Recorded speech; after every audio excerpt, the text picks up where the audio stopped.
Ça bouge de partout au regard des enjeux de l'heure. Les leaders politiques congolais ont compris qu'il faut une certaine pression pour pouvoir convaincre les décideurs du monde. Il est impérieux que les acteurs politiques donnent leur version des faits sur différentes questions. Raison pour laquelle, deux poids lourds de la politique congolaise, à savoir Martin Fayulu pour le compte de l'ECD et Bruin Ochibala pour son UT ont choisi pour le premier de se rendre en Amérique et pour le second en Europe. Le président élu est arrivé au Canada depuis le dimanche 25 septembre vers minuit.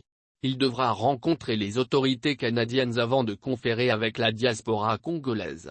Pour Martin Fayulu, les puissances internationales doivent prendre à bras le corps le problème de l'insécurité à l'Est. L'objet de ma visite au Canada, c'est de faire savoir aux autorités américaines ce qui se passe au Congo. Et aussi faire savoir aux Congolaises et Congolais la même chose. Ce qui se passe au Congo, c'est l'insécurité totale, a-t-il insisté. En ce qui concerne les élections, le candidat malheureux à la présidentielle de 2018 craint également que les élections présidentielles et législatives qui s'annoncent en 2023, ne soient truquées si rien n'est fait.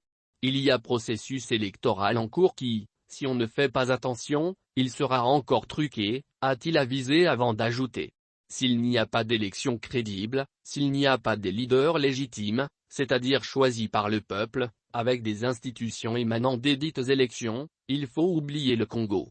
Cette tournée du président de l'ECD a débuté aux États-Unis, à Washington où il a parcouru quelques États américains, notamment, Virginie, Wisconsin et Washington pour promouvoir sa vision politique qui prône l'unité des Congolais. L'ancien Premier ministre Bruin Ochibala a, quant à lui, mis cap vers l'Europe. Le président de cette aile de lutte a débuté son périple depuis mardi dernier par Paris. Il est prévu qu'il se rende en Belgique, en Espagne et en Grande-Bretagne. Il devra prendre contact avec des dirigeants européens en vue de mobiliser ses partenaires de la RDC contre l'agression dont elle est victime de la part du Rwanda à travers le M23, mais aussi sur les futures joutes électorales.